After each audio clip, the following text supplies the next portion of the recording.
Haleluya, puji Tuhan. Salam sejahtera bagi kita semua keluarga GPDI El Shaddai Magelang. Kita berjumpa lagi di Renungan 79 pada pagi hari ini. Mari sama-sama kita akan sorakan salam revival. Revival, saya berubah, saya berkarya, saya menjadi berkat. Saya percaya revival ini terus Tuhan kerjakan di dalam kehidupan kita, keluarga GPDI El Shaddai Magelang. Di dalam kehidupan kita secara pribadi ya, kita semakin hari semakin diubahkan oleh Tuhan. Kehidupan kita pakai untuk berkarya bagi nama Tuhan dan kita menjadi berkat, memuliakan nama Tuhan. Puji Tuhan. Mari saat ini kita akan kembali belajar kebenaran firman Tuhan. Apa yang Tuhan inginkan untuk kita lakukan di hari ini lewat kebenaran firman Tuhan. Puji Tuhan, Bapak Ibu Saudara yang dikasihi oleh Tuhan. Menjadi seorang yang terkemuka atau menjadi seorang pemimpin itu berarti menjadi orang yang terhormat ya, memiliki kekuasaan, memiliki nama yang pastinya dikenal oleh banyak orang. Nah, artinya menjadi seorang pemimpin itu mempunyai tanggung jawab yang besar, tanggung jawab yang berat ya.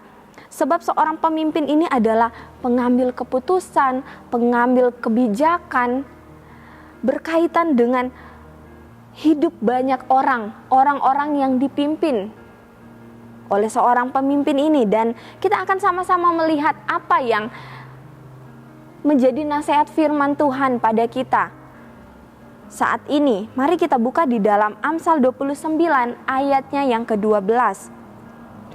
Amsal 29 ayat yang ke-12 firman Tuhan berkata, kalau pemerintah memperhatikan kebohongan, semua pegawainya menjadi fasik. Nah, karena itu Bapak Ibu Saudara yang dikasihi oleh Tuhan, saya memberi judul pemimpin yang sehat. Nah, di dalam terjemahan bahasa Indonesia masa kini, di sana dikatakan jika penguasa memperhatikan berita dusta, pegawainya akan menjadi jahat semua.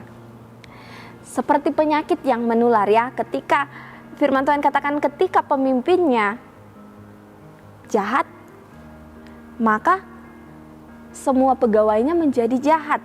Jika penguasa memperhatikan berita dusta, memperhatikan kebohongan, semua pegawainya menjadi fasik, menjadi jahat, kata firman Tuhan.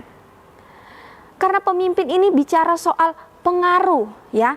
Karena itu jika pemimpin dalam kepemimpinannya tidak sehat, maka akan menular kepada orang-orang yang dipimpin. Di dalam rumah tangga, di dalam perusahaan, di kantor, di pelayanan, bahkan bagi Bapak Ibu yang duduk di bangku pemerintahan. Kita akan melihat pemimpin yang sehat. Ciri pemimpin yang sehat saya mengambil yang pertama adalah jujur. Menurut Kamus Besar Bahasa Indonesia, jujur ini artinya lurus hati, tidak sombong, tidak berbohong, dan tidak curang. Seorang pemimpin ini harus berkarakter jujur. Ini adalah yang paling utama dan terutama.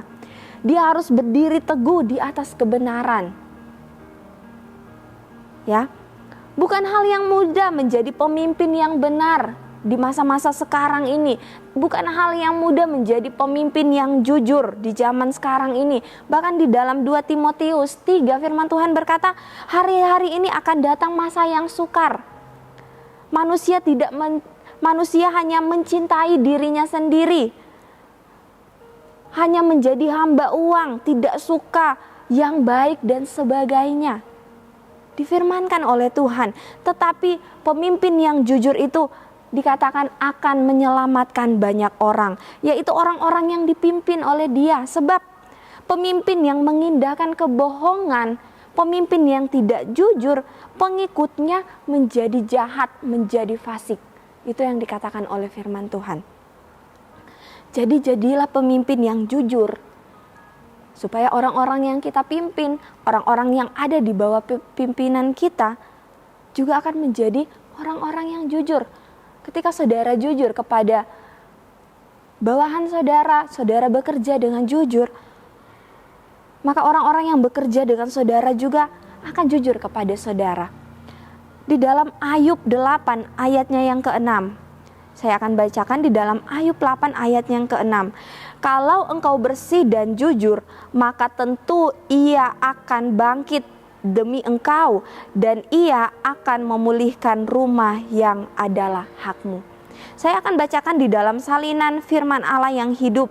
Di sana dikatakan, kalau engkau suci dan benar, maka pastilah Allah akan membela engkau.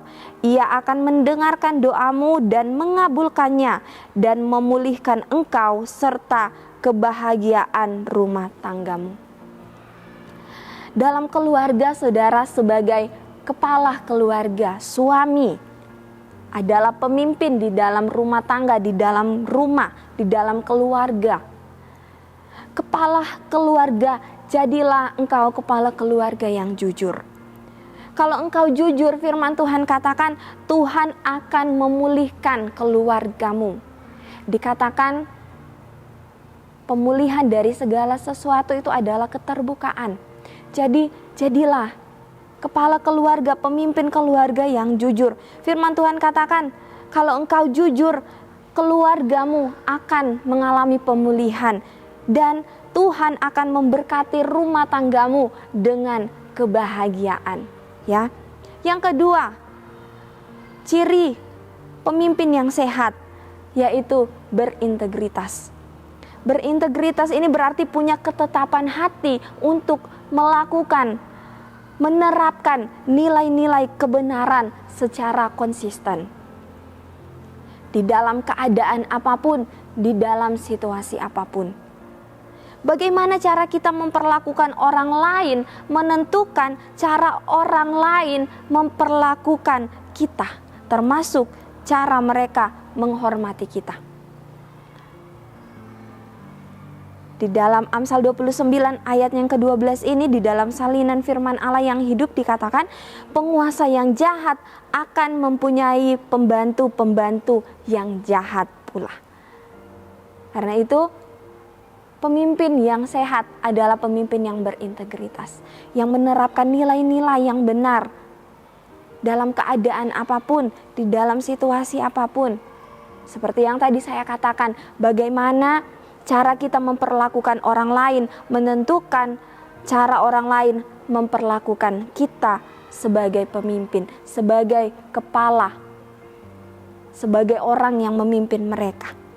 Di kantor, saudara memimpin dengan jahat, memimpin karyawan saudara dengan jahat, maka karyawan saudara juga akan menjadi demikian.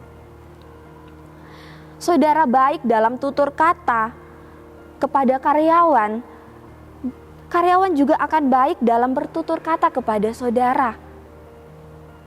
Saudara suka rembes, nota-nota palsu, nota-nota kosong, karyawan pun akan melakukan yang demikian. Karena itu, pemimpin yang berintegritas dapat menjadi teladan bagi orang-orang yang dipimpinnya. Yang ketiga, menjadi pemimpin yang sehat adalah takut akan Tuhan. Menjadi pemimpin yang jujur dan berintegritas tidak akan bertahan kalau kita tidak punya sikap yang takut akan Tuhan. Sebab di dalam Amsal 1 ayatnya yang ke-7 dikatakan, takut akan Tuhan adalah permulaan pengetahuan.